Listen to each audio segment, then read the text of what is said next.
Hey, hello, Candy. It's so nice to Yes. be here with you. Thank you. Thanks for having me. Yeah, hopefully you need no introduction, but I'll give you one anyway. So this is Jodi Picoult, who's a multi-million best-selling author, had huge success with novels over how many years, Jodi, since your first one was published? 1992 was the first publication. So, That's amazing. And you've gone from strength to strength. So we were really excited at the Shakespeare and Authorship Trust when we found out that your next book was going to be an authorship question book because you have a huge fan base. So this is a massive boost for the yeah. authorship question. Congratulations. I've got a well-thumbed paperback. Ruined. My daughter goes, you've ruined this book. I'm so sorry. I'm We love to see just it. yeah. First things first, your introduction to the authorship question. You mentioned at the back of the book you'd heard about it in the 1980s. Tell us Yeah. a I little mean, I bit was an about English that. major, right? I went to Princeton. I studied English literature and creative writing. And I had an incredible Shakespeare professor, Michael Cadden. And I remember at the end of a semester, he spent, I don't know, literally maybe 5 minutes bringing up the question of whether Shakespeare actually wrote all of his plays. And like every other English major back then, I was just kind of like, well, of course he wrote all his plays. Like, who else would have written them? And I didn't really think about it. I'd heard the whispers about the Earl of Oxford and Francis Bacon and Marlowe and the other candidates that were always thrown up as potential writers of the Shakespearean plays. But I really didn't think about it until I read an incredible article in The Atlantic by Elizabeth Winkler. And she was questioning the authorship and was mentioned something in it that it literally stopped me in my tracks, which was that, of course, Shakespeare had two daughters that survived to adulthood, and he never taught them how to read or write. Now, I fell in love with the Shakespearean plays because of the female characters, right? Like so many women who read those plays. I loved Beatrice and Rosalind and Portia and Kate, and they were so three-dimensional and so complex in ways that other people of the time were not writing women. And there was suddenly this tremendous disconnect for me. How could a man who wrote those characters not teach his own daughters how to read or write? And I just went, no, I do not buy it. Yeah. And I started to follow Elizabeth's scholarship because she mentioned a name that I had never heard before when tied to the authorship debate, and that was Amelia Bassano, who I did not know, was embarrassed to realize I did not know when I began to research her. She was, of course, the first published female poet in all of England in 1611. And she began to outline some of the reasons that Amelia may have been an author of some of the plays attributed to Shakespeare. And the more interested I got in this and the more I dove into Amelia's life, the more seamlessly her upbringing and background and experience, and I think mindset, dovetailed with the plays and with all the gaps in Shakespeare's life that for 400 years academics have tried to explain away. Yeah. That was such an important article, Elizabeth Winkler's Right? Atlantic article. It was huge. It had Yeah. enormous impact. And I'm really Well, yeah. glad that was the thing that hooked you in. And her book is even more wonderful. Yeah. When I was on book tour for this book, she did an event moderating one of my events, and it was the best event because we had so much to say to each other. It was a fantastic evening. Yeah, she is so sharp and she's got so many the quotes she just holds in her head are just Brilliant. impressive. Right. Yeah, and she took a long time just writing the article. She wanted to be really careful. And despite how careful she was, she still got so much flack for it. But then interestingly, it was that level of flack that made her want to write the book. She was going, why is this such an apparently enraging topic? It is astounding. I get it because I had flack too. I still get flack. Most of it comes from older white male academics who start their emails to me saying, I've never read your book, but you're wrong. And I don't really know what to say about that. But when someone has, especially people who have been Shakespearean scholars, I think when you have built your whole life around a mythology and a bardolatry of a man, hearing someone like me come in and say, hey, just a point, he may not have actually written everything. I think that could be devastating to one's ego and confidence. So I understand why they get so upset, but maybe they don't have to be quite as mean about it. I think the meanness comes out because they're so invested in that as reality. They go, that's just fact, that's reality. To have that shaken, it's a bit of cognitive dissonance. I think it's quite serious. It's like their whole reality is being shaken. People get angry about that. I also will add that there's a whole layer to saying a woman might have written them. Yeah. I had never heard of a female candidate proposed really beyond Elizabeth until I read Elizabeth Winkler's piece and then her book. And for some reason, misogyny, I don't know, but a lot of these Shakespearean scholars are particularly affronted at the thought that a woman might have been involved. I agree. And it must be misogyny in the root of it, because why should they be particularly affronted by the idea of a woman being the author? I agree. Yeah. It makes no sense otherwise, does it? Yeah. So, yeah, I like you. I would also, anyone that's watching this interview, if you haven't read Elizabeth Winkler's book, please do go and read that alongside Jodi's book, because they're both, Elizabeth Winkler's a very different kettle of fish, but really entertaining in its own way, and fantastic piece of journalism, actually. Yours is just so profoundly entertaining. It's got this very factual basis. I will say, I'm blown away by the level of research that you've done. I know you actually write, you're prolific, you write a lot of books, you write relatively quickly, but the research required to make this book come off was substantial. So I do want to know how long it took you. So all of my books, even when I feel like they take me 10 years, they usually take about a year to research. I'm on a 2-year schedule right now where every other year I have a book come out.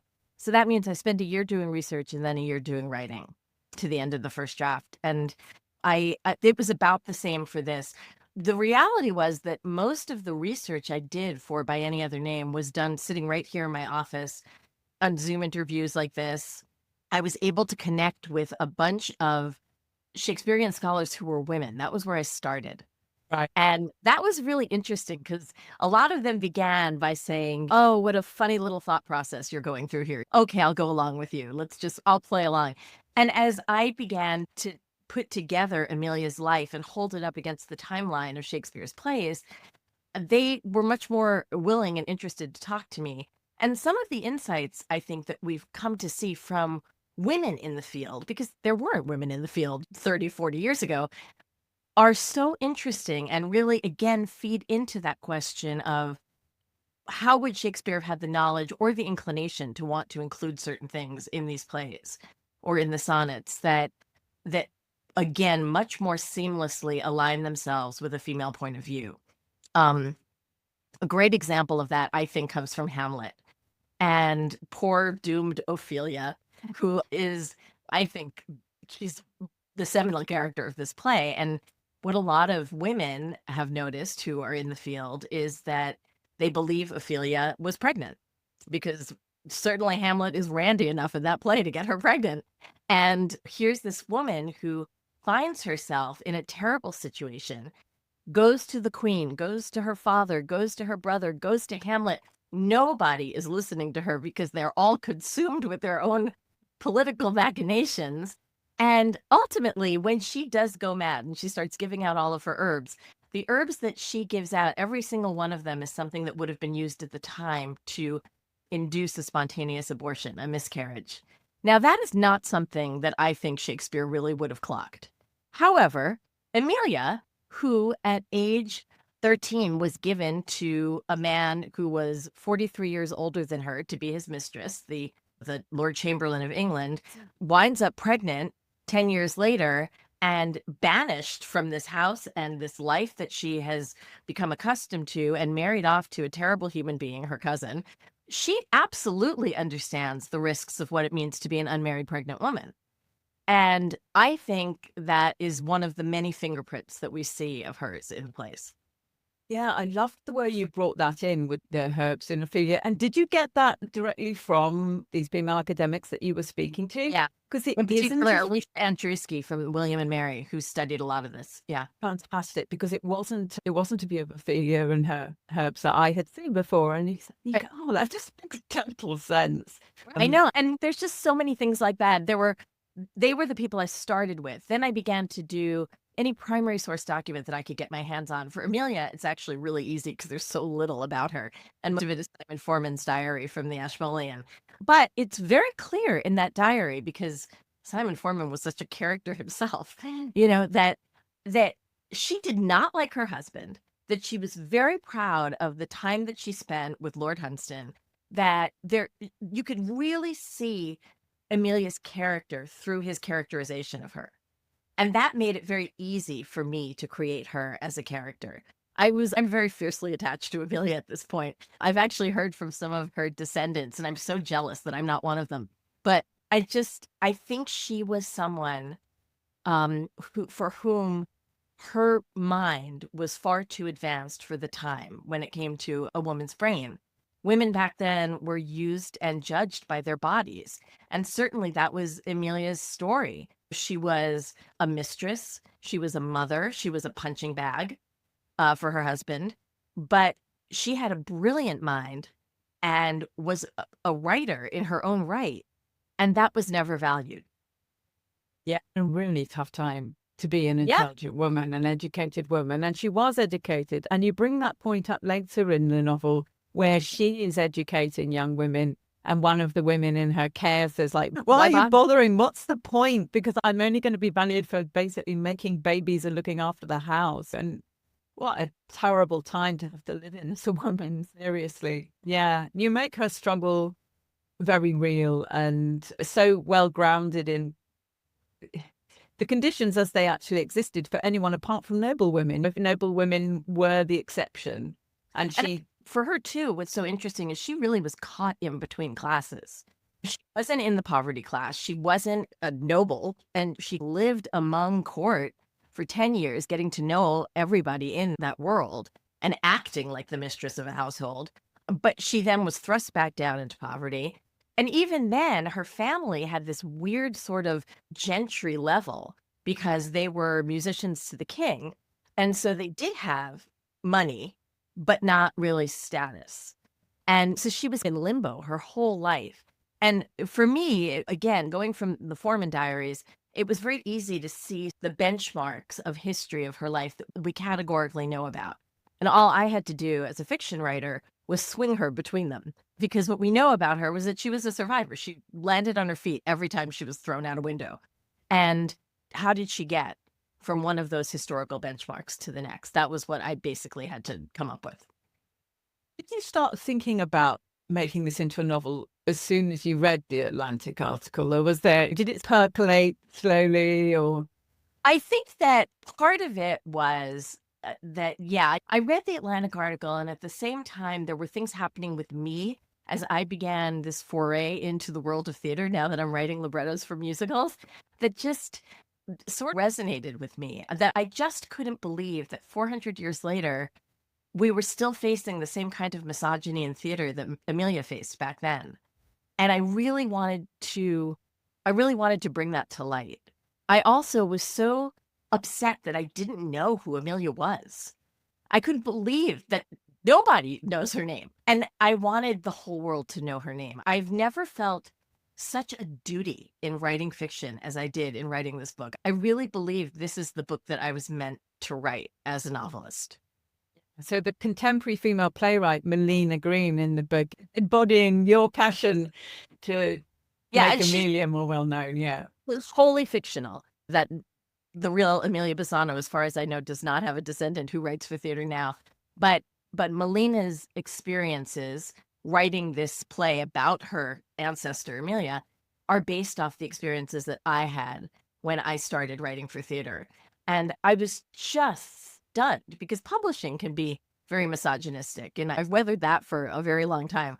But I could not believe what I began to learn about theater and about particularly female creatives. We see women on stage, so we assume that there's parity, but that's not the same thing. There are actual organizations that have crunched the numbers, and the numbers of female writers and the number of women behind the scenes in theater is still a fraction of the number of men. And yeah, and I don't understand why. I don't understand why that is, especially when you know that 80% of tickets for Broadway are purchased by women. So why wouldn't they want to see their own lives and experiences on a stage? And of course, the answer is that when it comes to theater, particularly in the West End or on Broadway, there are a handful of theater owners. They tend to be older white men who tend to be the ones that pick what goes into their theaters, and they tend to reflect their own lives. Absolutely. And you bring that out very well. And I love the way the two strands work. So you bounce between this contemporary storyline and Amelia's storyline in the 16th and early 17th century. So was that structure there from the outset? You were clear that you were going to write in both timelines. Yes, but you talk about research, and the only way I can explain what it was like to write about Elizabethan England was it must be what writing fantasy is like, because I felt like I had to create an entire world that you as a reader could viscerally see and smell and touch. And like the searches on my computer back then, did houses have windows at Elizabethan times? Just to parse out whether it was only castles or the ordinary people had more than shutters, things like that, that were the level of detail I wanted to get into. Did ordinary people have closets? You think stupid things like that, but that I really needed to know to make this real. And because of that, when I was writing the book, I didn't write the way I normally do. I very often have multiple points of view in my novels, but I will write the books, the way that you read them. So I'll be switching back and forth between voices with every chapter.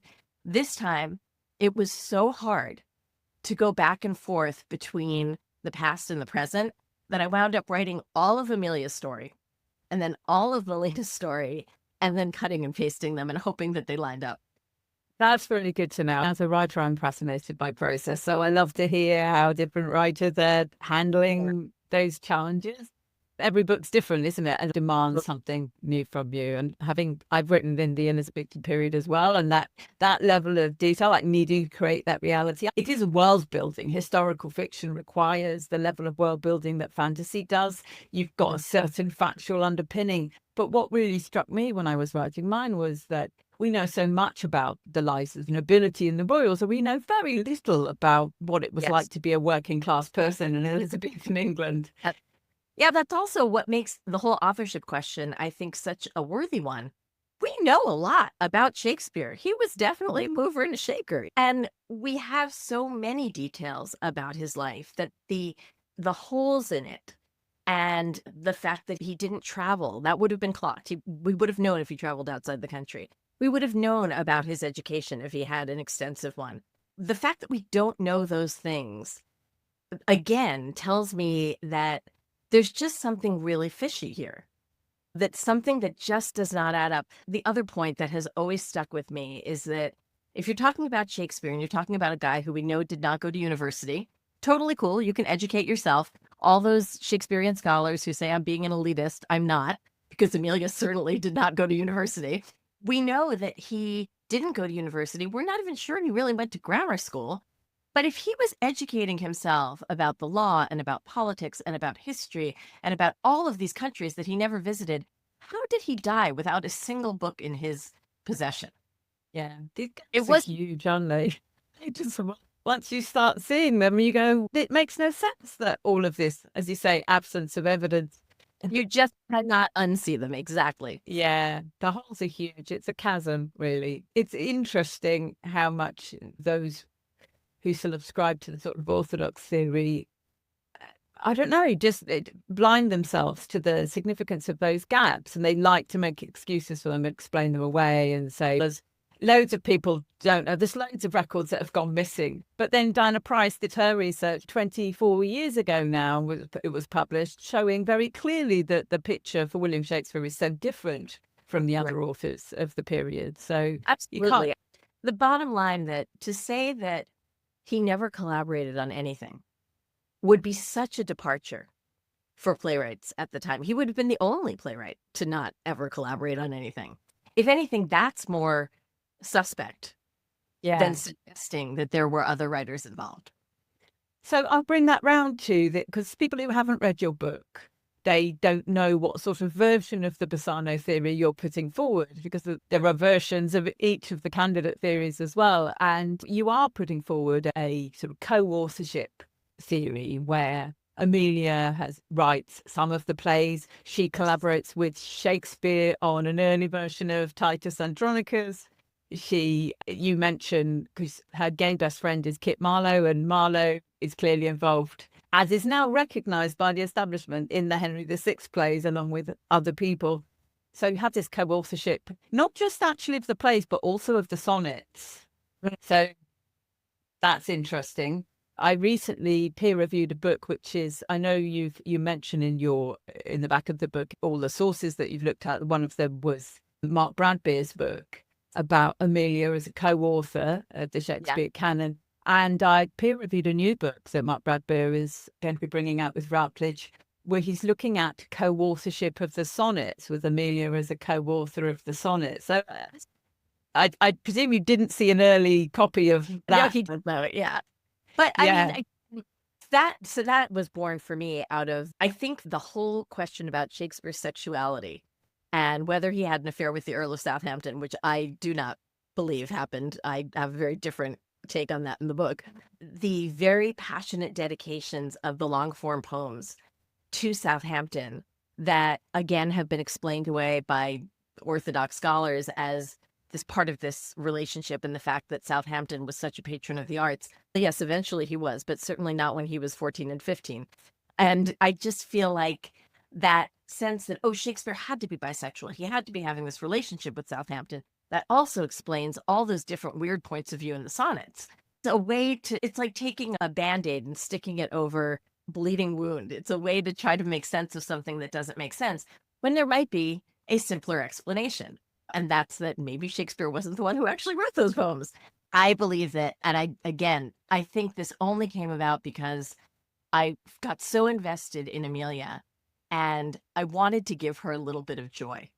And so one of the things that I found out from reading historical documents was that when Amelia was in her 50s and wound up suing her brothers-in-law after her terrible husband died so that she could get money from a patent that he owned, at the end of this court case where she represents herself like Portia, because she has this full legal education thanks to the Countess of Kent. At the end of this, the Earl of Southampton, out of nowhere, says to the magistrate, this isn't my court, but if it was, I'd rule in her favor.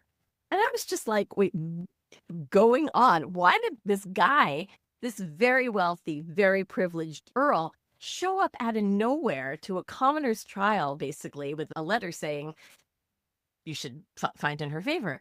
And then I started to think, did they know each other? And of course they did. They would have when she was at court for 10 years, because court was so tight and incestuous.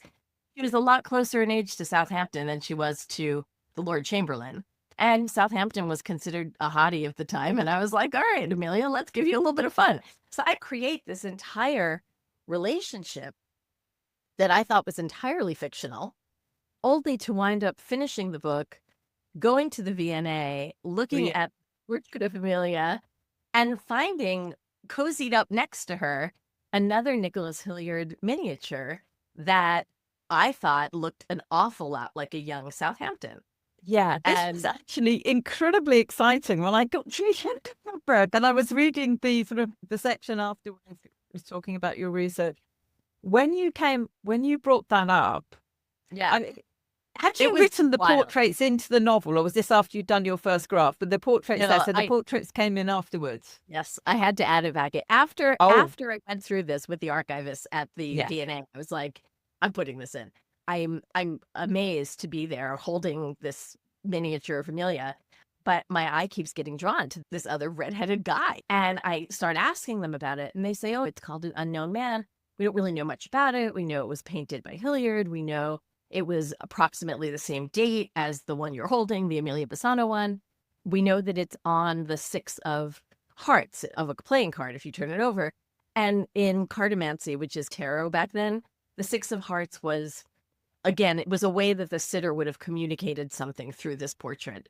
In addition to the fact that the portrait has a hand over a heart and a black background to indicate despair, this man also has it painted on the Six of Hearts, which in cartomancy means someone that this is someone I'm in love with, but this love is doomed. It's never going to last. And I was like, huh. And I pull up this picture that is an accredited picture of Southampton, and I show it to the archivist, also painted by Hilliard 4 years later on the Three of Hearts, which in cartomancy means someone's come into our relationship that's going to tear us apart. And in my book, in 1594, I create this whole scene where Amelia's husband beats her so badly, she literally has to crawl to Southampton. And they look at this and they're like, oh, wow, this really does look like him. We're going to do some research. They go to do some research. I go home to do some research. I find a portrait of Southampton from the year that little unknown miniature was painted, and I sent it to them, and they agree it looks very much like him, and then send me back their whole provenance for all of the miniatures. And at the end of it, they said, we actually do believe this could very well be Southampton. So I'm fully taking credit for that. But I also feel like, in a way, I was the first person to look at Amelia's life history and see how it fit into not just the plays, but what was going on around her at the time, I think. So because of that, it's natural that I would find connections that other people just never bothered to look at. And because of that, I really do think there's an excellent chance that there was a relationship there between them. So I don't know if she was speaking through some higher power, through my pen or what, but I'd like to believe that, yes, she wound up having a relationship with Southampton, and that was why she might have written long form poems and dedicated them. And that's why some of the sonnets might be to a beautiful young man. I do think that writers have a special connection to metaphysical reality and that we get fed stuff sometimes. I love that discovery so much. I can't tell you how excited I was. And I do think that the unknown man being painted on the back of the Six of Hearts and a recognized Southampton portrait 3 years later being on the back of the Three of Hearts does it for me. That's a bit case closed. Yeah. So, by the same painter, mind you. Yeah, by the same painter, clearly very strong, striking physical similarities, but the cartomancy side of things, I love that so much. It was a beautiful additional piece of joy at the end of the book, which was a great read all on its own. And then just to have this little treasure of a piece of genuine research that you've done, stumbled across, was really beautiful. Ever happened to me in my research. I think it's encouraging you to do more. If you are still obsessed with Amelia Bassano, then just keep going, I say, because I'm sure there is more to discover. I wish there was more. Like, I wish there was some way that we'd find some great text from her that could prove that she actually was involved in the writing of the plays. I think that even now, there's so much of women's writing that was destroyed. You know, a lot of scholars that I spoke with, the female scholars, had just been starting to find letters that were written by women to their unborn children, they were expecting to die in childbirth. And so you would buy your own shroud and you would write a letter to your child. And if you happened to survive, then you, of course, burned the letter because that was very bad luck. But some of these have survived. And, you know, what we know from that is that women were writing back then. Women recognized, or they were having someone write for them, I should say. But women recognized that writing was a way to pass down information and knowledge and self. So to exclude women from the potential for being authorship candidates, I think is very reductive and dismissive.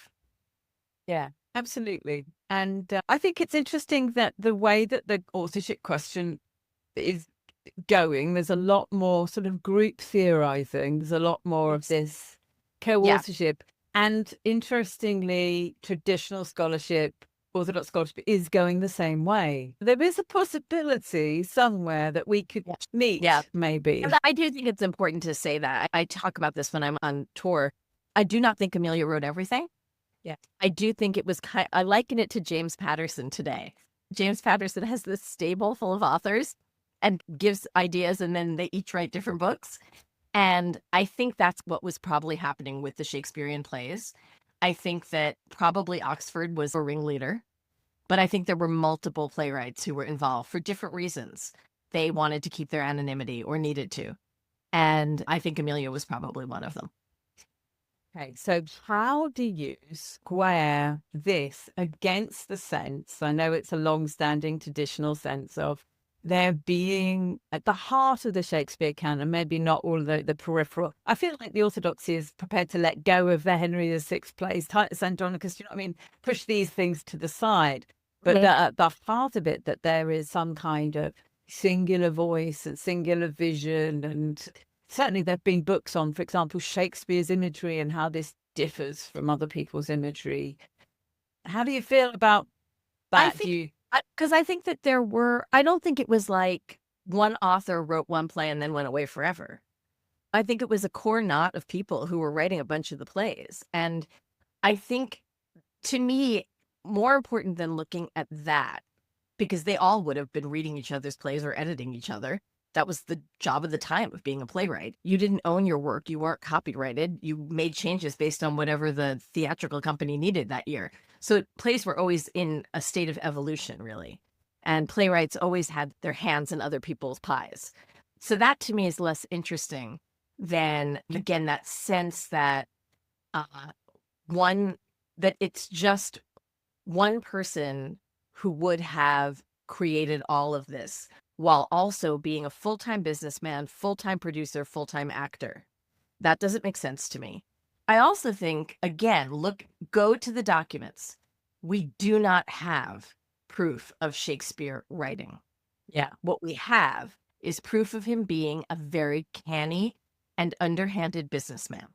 Yeah, I agree. We'll just say that you have him involved actually more than some people do, in that you do have him as he does write somewhat, just not very well. He wants to write and he really do it well. Yeah, he doesn't do it for very long. You have him but you do have him writing a version of Titus Andronicus, which then Amelia changes and makes it a bit better.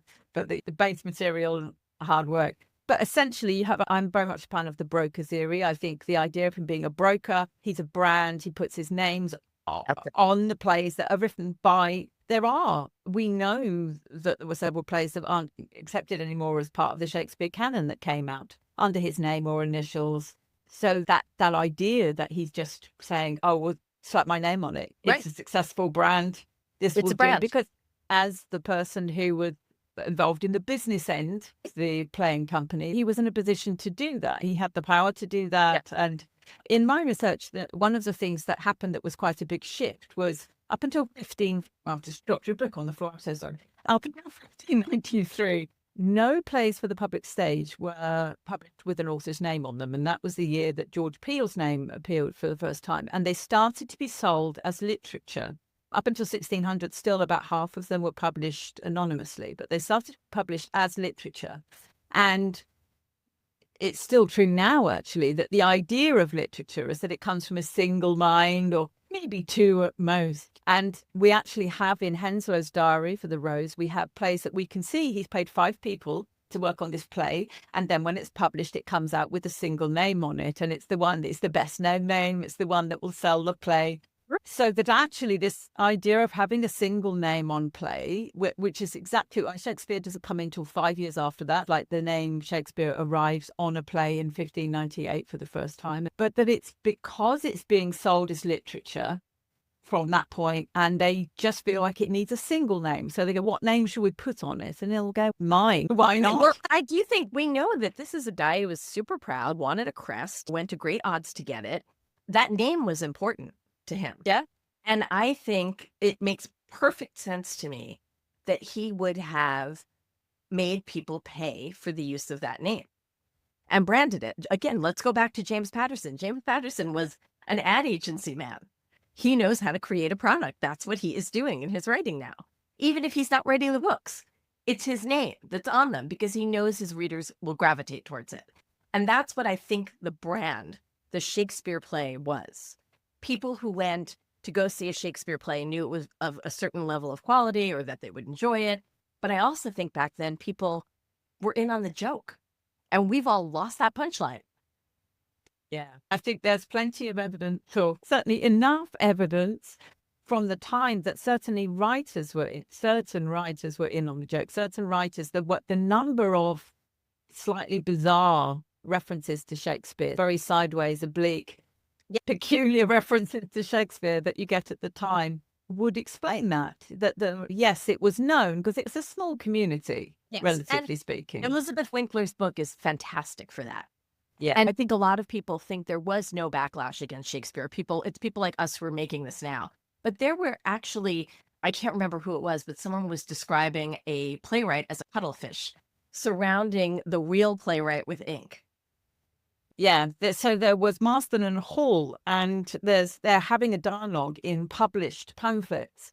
And it's Joseph Hall, who says, "Long as the crafty cuttle lieth sure in the black ink of his vomiture." And it was actually to do with cuttlefish escape with a cloud of ink. So they confuse their enemies by just pushing ink out. And he specifically says, who this complain of lack of faith or fame? I'm badly paraphrasing, whereas if Elizabeth would just get this word for word, but I don't have that kind of memory. I always have to go and look it up again. But he actually talks about writing under another's name. That's what the rhyme with fame is, that he basically is saying the author disguises themselves in a cloud of ink to escape their enemies in this cloud of ink. And it's a set of works between Marston and Hall where they're discussing labio. They give the author the code name labio and say that, it's 1597 and 1598.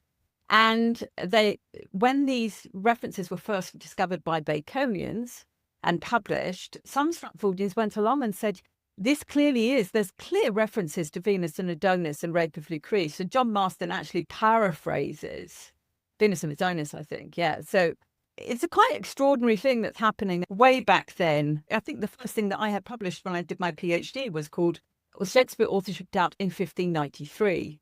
And that is the very earliest is actually the year that Venus and Adonis came out, the first work with the name Shakespeare on. And there is clear evidence from that time that writers who are in the know suspect that the person whose name is on the cover of that is not the author. So the doubt has been around for a very long time. And I think our issue is, as academics, to demonstrate this to the rest of the academic community, because they seem quite unwilling to take this on board. But again, this is all to do with beliefs. And when you've got a belief and it's set in stone and you think it's a fact, you don't think it's a belief, you think it's a fact, it causes some problems in terms of being able to take in new information. One of the things I love about this book and the reception to this book, though, is that, like you started off by saying, it's a novel. I am not you. I am not an academic. I did my very best, but I may not have been perfect in my research. But ultimately, stories, especially fictional stories, have a way of capturing an audience that I think academic texts do not. And more importantly, especially if they are well-researched and as grounded in fact as you can get, they begin to open up avenues of question and conversation that don't often get opened up in the general populace. So the number of high school English teachers who have told me to my face or have written to me to say, I teach Shakespeare, but this year I'm also going to teach Amelia Bassano. That makes me really happy. That's fantastic. Yeah, I agree. I think fiction is a wonderful way, because you have to suspend your disbelief in order to enter the fictional world. And we're used to doing that. Anyone who reads fiction is used to doing that. And so you set this world ahead of them and you ask them to enter it as if it's real. And then while they're walking around in it, they start to go, I can see how this would work. You are putting together the existing facts that we have, which of course are just dots of evidence. There's lots of gaps between them. And we're just stringing them together and filling in the gaps in a different way than the orthodox story, because that's also his story is. And we're doing it in a different way. And that allows readers to see things differently. And that's why I came in through fiction as well. I actually came into academia through fiction. So I was writing fiction, but I did it as part of a PhD. And then I got into academia because, like you, I got obsessed with the subject I had written about. It's funny because one of the criticisms that I've been given is, why do you want people to hate Shakespeare? Why do you want people to hate the plays? And I'm like, that's the very opposite Yeah. of what I'm doing. I love these plays. Yeah. What I'm asking, like you're saying, is if we've been looking at from this angle for 400 years, and I'm saying, could you just step over here and look from this angle? Who knows what you're going to see? Yeah. That to me is really interesting. And again, the number of people too who have written to say to me, I never could get into the Shakespeare plays. I thought they were so boring or I didn't understand them. And after reading your book, I see a way in. Again, Yeah. that to me bring more readers to these beautiful pieces. But I also feel that 400 years is enough time to start giving credit where it's due. I agree. I Yeah. agree. I think, why are we still, if we've got the story wrong, isn't it about time that we started asking whether we can get it right? Can we get it a bit more right than we have been getting it? Are we really, is it too soon? Can we really best at this point? I agree. My mum was a Shakespeare fanatic, and I studied Shakespeare under duress a little bit, partly because I was rebelling against her. And then I got into the authorship question, and then the whole thing became completely fascinating. And that actually made me into a Shakespeare fanatic. My mum would be proud if she was still, although she might also be horrified, of course, because I'm on the wrong side of the fence. But maybe I'd have converted her by now, who knows? But it does make Shakespeare more interesting, actually, especially to young people who find the language very challenging. Suddenly there's a reason to try and understand it better. There's a reason to really start listening for or reading the nuance in the language. You get why. I love one of the things that you've done in the book, which is this, right? Where I've always thought this is critical. What changes does Shakespeare make from the original source? So where we have the Amnes tragedy, what has happened? Oh, Gertrude is now a full human being, right? Right. This is one of many changes that occurs. And I think we should really be looking at what changes have been made from the original source stories and why. Like, what would be the motivation? Does that fit with our particular candidate? One of the things that's my favorite source of proof when people are, how do you know that Amelia had anything to do with this? I love to talk about Othello, right? Because Othello comes from this short story that's written in Italian, which is a language that Shakespeare doesn't speak, and wasn't translated until 200 years later into French, which again, Shakespeare did not speak. And it was called Gli Hecademiti by Cinthio. And it's the short story that basically follows the plot of Othello, but never mentions any character except for Desdemona. That's the only named character in it. And so again, for years, you've got all these scholars going, God, where on earth did he get that name, Othello? And then you've got Amelia. So her whole family comes from Italy, from a town called Bassano del Grappa. And there's the great, very weird line by Iago talking about jealousy, where he talks about being prime as goats and hot as monkeys, salt as wolves. And he talks about the door of truth, the door of truth and a woman representing it. And there is, in the town of Bassano del Grappa, when Amelia's family was there was this very famous fresco that had in it wolves and goats and monkeys, and then this woman standing between these two arched doorways who was supposed to represent truth. Okay, so that's an interesting little connection. But in that same town, there are two apothecaries. One is called The Moor. That's the name of the store. The other one was run by a man named Otello. Yeah, and I'm like, amazing. I mean, there's still more, because you've got Othello is published in the Quarto, and then it was published in the Folio. Only a couple years passed between those, but something truly important happens, which is that Shakespeare dies, and 161 lines are added, right? So we can assume he did not necessarily add those. He's dead. Somebody's got to add them.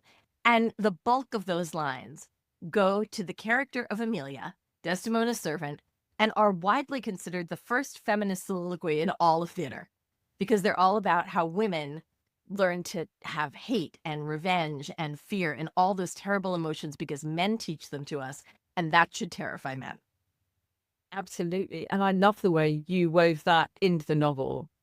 It's often been a fascination to me, actually, since I got into this idea of where did that new version of Othello come from? I was not a Stratfordian by then. So I'm aware that you could say, all right, I'll just play devil's advocate for a minute, but you could say there was this other copy and it was knocking around. And that's the one that they had. We don't know what different versions existed. And the one in the quarto, they got it from somewhere, but the real one was the one they put in a folio. And it was written years ago. But it is really key that the extra lines are this powerful speech by Amelia. There are other changes in there, but that's key, is this big speech that suddenly appears. Right. And it's Amelia. And of course, we also have these fascinating Bassano. The name Amelia keeps coming up again and again. Bassano comes off again and again. It's not common names. No, I agree. Right. And I don't know, right, how I will bring you my big issue with Amelia Bassano theory here, but I feel like she's absolutely there. I've said to someone recently, I feel like she's authorship question adjacent at the very least. People, whoever's involved, whoever is writing Othello knows her family. Now, it could be her, right? I'm going to say it's not. But my sticking point is, and you explain it, but I will say, I would just actually do this in the form of one of the questions that I fielded, so it's not coming out of my mouth. James says, Salve Deus Rex Judicium is mostly quite dull. When it's not dull, it comes across as just rather bitter. It doesn't reel or feel like great, exciting work, anything like the works of Shakespeare, the author. So there is my sticking point too, is that poem, her poem, which obviously was a huge step forward, first published poem by a woman, but it doesn't feel anything like the works of Shakespeare. Now, I know how you explain that in the novel, but I think maybe just explain it. Did you feel it was personally a problem? Was that something that stuck for you? No, because I think she was really smart. And I think we have evidence of her erasing too much of her signature when she knew it could come back to bite her. Look, if she was found out to be an author, it would not have gone well for her. And like, for example, you talk about other versions of plays, right? So Taming of a Shrew. If you make the assumption that came before Taming of the Shrew, that was set in Italy, and it was the original. There were three daughters in the original. It was Lima and Emilia was the youngest daughter. The father's name was Alfonso, which happens to be the name of Emilia's terrible, abusive husband. And then in this new version that gets created and eventually published, they add about 100 references to music, very interesting ones that Shakespeare, I'm not going to say would know anything about because he'd not play an instrument. They get rid of the name Alfonso and they put in Baptista as the father. Now, that happens to be Emilia's father's name. Now, he's long dead at this point. So I feel like tracing the connection between Alfonso versus tracing it via Baptista is very different. Kate stays as the oldest daughter, Philemon's cut, and Emilia gets wiped away and becomes Bianca. What happens? What's to me the most important part of Taming of the Shrew? That by the end of this play, even though Kate is willing to put her hand down so that her husband walks on it and doesn't have to step on the ground, Bianca, who has been the most biddable, lovely, obedient girl, stands up to her husband, right? So it's Kate's obedience that lights a fire under her younger sister, who used to be called Emilia.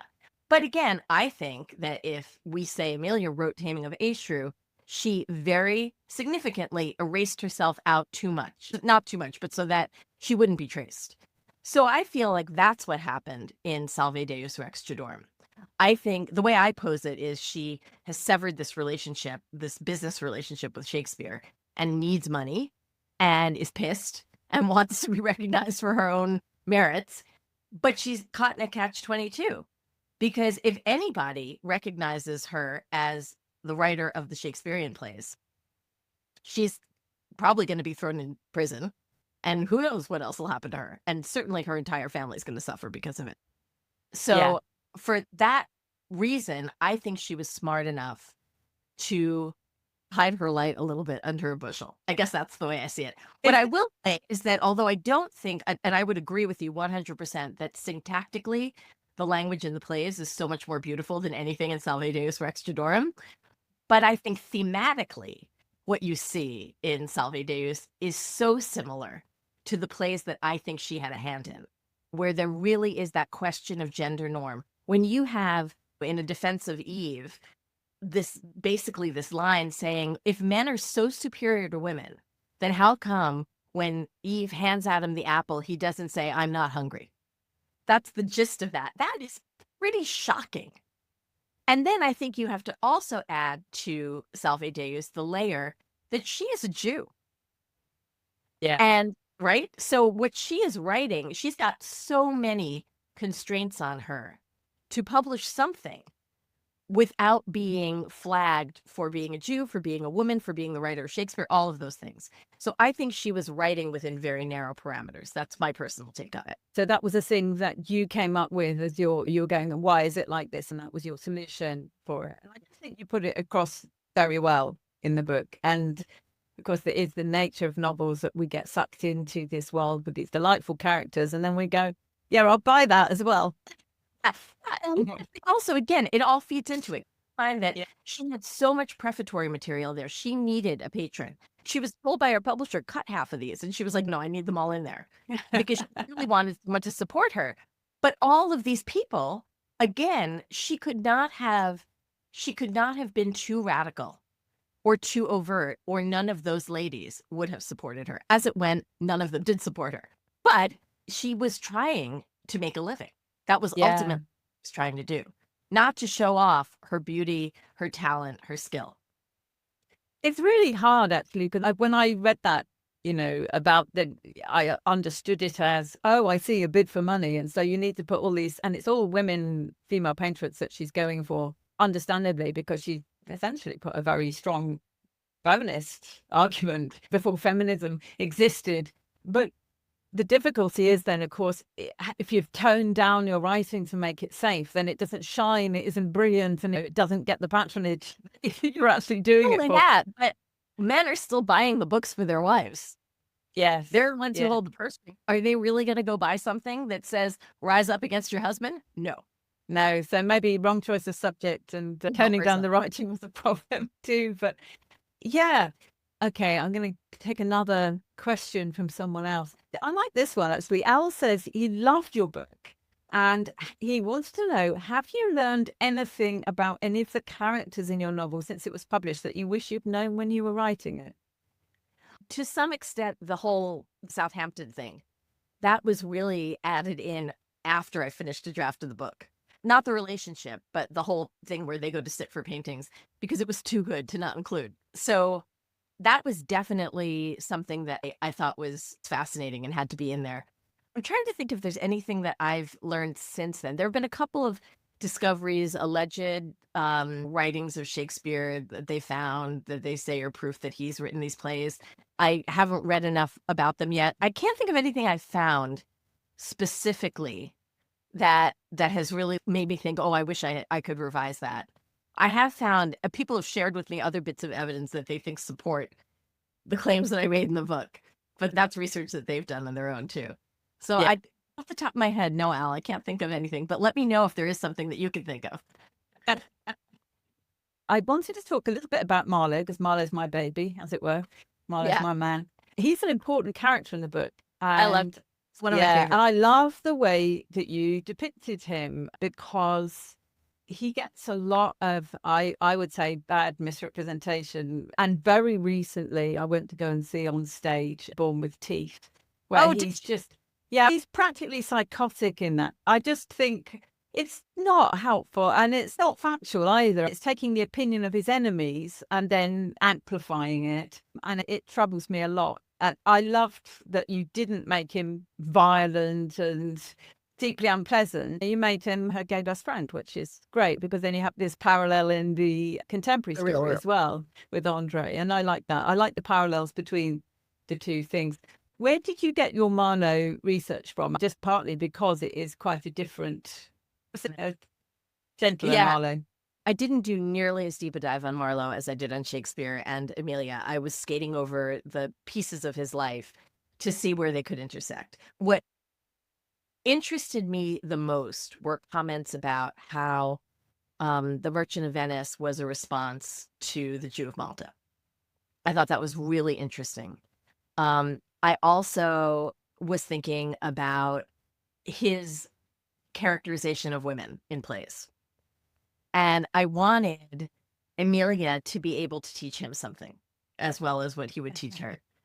But I think I've never really, in the whole time that I was learning, and I wasn't doing the scholarship you did, but when I was a student and I was reading Marlowe, I never saw him as a villain. I saw him as a wild card. And I think there's a difference between the two.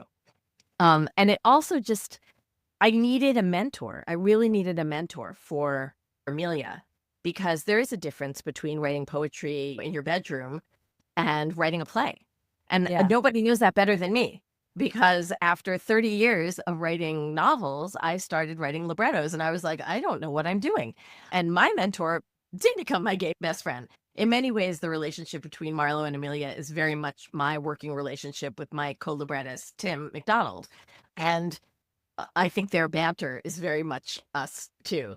And he's convinced that we've been reincarnated because he thinks he will die paying for the bill at a bar. And for me, it hinged on Arden of Faversham, because so many female scholars, remember I told you how all these Shakespearean scholars were like, this is cute. Okay, I'll go along with you. But they all eventually said, every single one of them, there's this play, Arden of Faversham. And I always thought it was written by a woman. And like when I had 5 different female professors say that to me, I was like, all right, she's going to write it. And again, I wanted it to be something that would be, and Marlowe has been floated as a potential author too. Like everyone. He has, yeah. And Faversham is very close to where he grew up. I think one of his parents came from Faversham. So yeah. So I was like, why not? Let's make that their practice play. And that was where he intersected for me in Amelia's life. And I just ran with it. If anything, my characterization of him is probably the most fictional, because I didn't have all the facts to back it up beyond the bare skeleton of his life story. But yeah, I really like him. He's one of my absolute favorites, and I loved creating him. I don't know if you remember from when you did study Marlowe, or having read Simon Forman's diary, where he describes that Amelia has a mole, just as I do here, actually. Me too. Yeah, I have one here. Yeah, I have one here. A mole here in the sort of tip of the neck. Reincarnated. I must be, right? Yeah, that's it. But Helen of Troy, as he describes her in Dr. Faustus, also had this mole and is recognized by her mole. Interesting. And I do think that's an Amelia reference. I didn't remember that. That's great. Yeah, I think it's an Amelia reference. I do think Marlowe knew Amelia. I do. Because he was, wait. We tell Al that's the new fact that I want to put in. Okay, we'll tell Al. That's the new fact. Yeah. So I could talk to you all day, but we've already gone over the hour. So I think we'll probably leave it at that. We'll just look at my last couple of questions. I'm sure there's something. Yeah, that's good. So you've already talked about you got a bit of hate mail? Got a bit of hate mail? And then when the book came out, I got a lot of it. Actually, my favorite bit of hate mail came from when I gave a talk at the Hay Festival about this book, and it wasn't even published yet. And someone wrote an entire piece about what a hack I was. And I was like, but how did you know? Yeah. And that blows my mind. But yeah, I just, like I said, most of the mail comes from older white gentlemen who have made a career studying this, allying themselves with the orthodox view of Shakespeare. And I think that not only posing Amelia as an authorship candidate, but doing it in a realm that invites the public, people who do not have the rarefied education they have, to make assumptions or to go along this path with me. I think that is particularly frightening. Yeah, it's scary. You've got a huge following. You got many more people read one of your books than will ever read their entire lifetime's output. But I would think anything that should make them so happy, because now more people are thinking about Shakespeare, who he was, what he was capable of doing, and maybe more importantly, what he was not capable of doing. But they don't want that bit. They don't want the bit at the end. They don't want that.